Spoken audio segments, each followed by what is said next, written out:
A borderline raised triglyceride level plus minus a borderline low HDL or good cholesterol level is a fairly common lab result. And unless the levels are extreme, the advice is really lifestyle and diet related.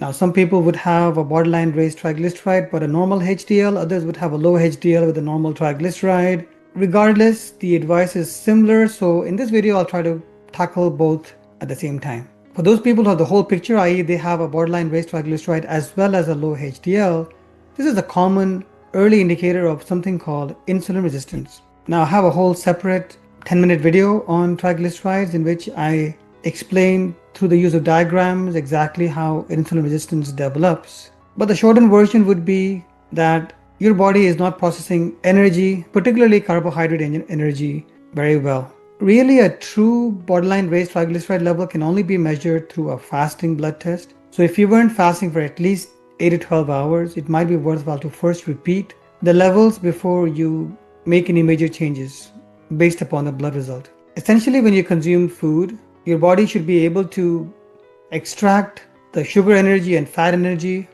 out of the food. It'll hang out in the bloodstream for a period of time, but after a period of time, your body should have been able to remove it from the bloodstream and transport it to tissues. This could be to your muscles if you're active, to your glycogen stores in your muscles and liver. It could be to your subcutaneous fat or visceral fat stores. But if your body has not been very effective at transporting this energy into utilization, perhaps because you're not very active, perhaps because you're eating food very late in the day, it is made up of a lot of refined, ultra-processed white sugars and saturated fats. Of course, I have more videos explaining these in more detail. Perhaps you don't have large muscles to store glycogen, you're not genetically gifted, and so don't have large subcutaneous fat deposits, or you already have a lot of energy stored in your organs in the form of fat, as an example, fatty liver. And so the space is already taken up. There isn't much more space for energy in the form of fat to get in. And so your body is already fighting against that in the form of what's called insulin resistance. Plus minus the overall thermostat of your body is dysregulated, what we call the gut microbiome and the hormones that are secreted through your gut microbiome. You can go to my website for more blogs on these complex topics to understand them in more detail, but essentially, energy metabolism, primarily refined sugar metabolism in your body, isn't working very effectively. It's like a drain which is slow. And so after an overnight fast of 8 to 12 hours, when you check your triglyceride levels, they're still a bit raised. It's a bit like saying you fill the sink and overnight there was still some water in the sink.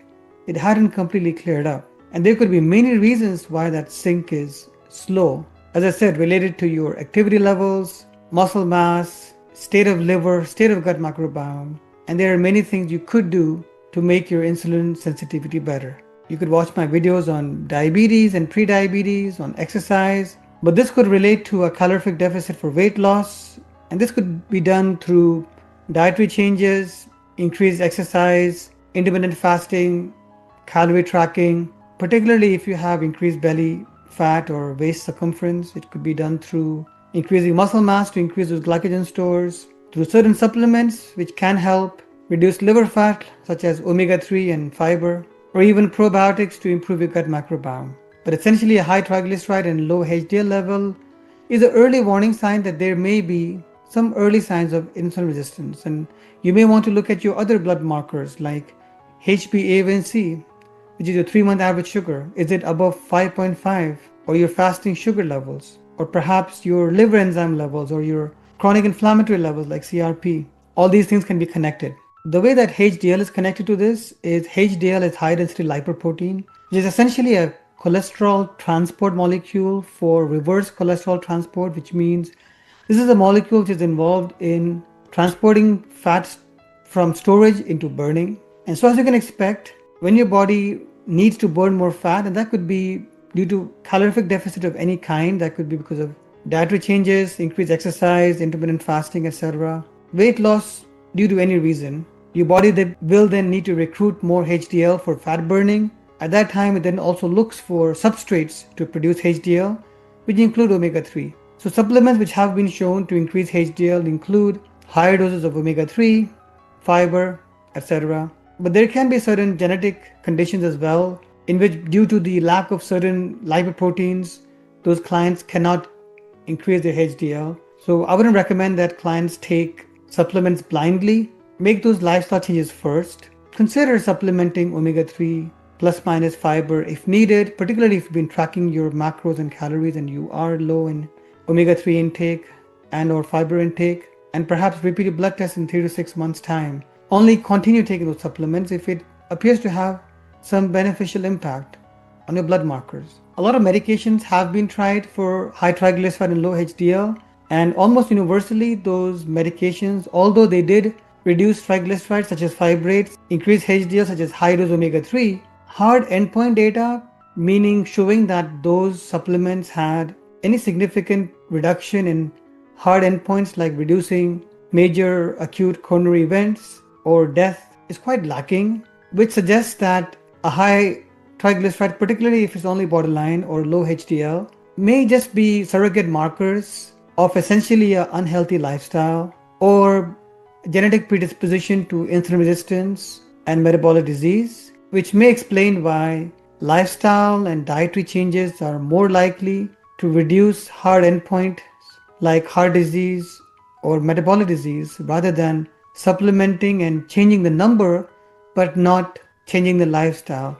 Just like protein supplements will only help you if you actually do resistance training, similarly it's likely that omega-3 will only help you if one, your diet is already deficient in omega-3, and two, you are trying to get into a caloric deficit because you need to lose weight. That's probably the only situation where omega-3 might help you. If you head over to my website healthgroupcoaching.com, scroll all the way to the bottom and click on supplements as well as the section called reverse metabolic disease, you'll find this blog called Metabolic Syndrome Supplements, in which I do have Amazon links for certain supplements you may want to consider, including this triple strength omega-3 as well as this alanine fiber-based fiber supplement. But as I said previously, supplements are to supplement your lifestyle changes. The changes I describe on my blogs as well as my longer videos, if you scroll down on the blog, you will find a much longer video on metabolic syndrome, would be much more consequential and impactful than the supplements. If you do take the supplements, then I'd recommend you repeat the blood test perhaps in 3 to 6 months time and only continue if you see some improvement.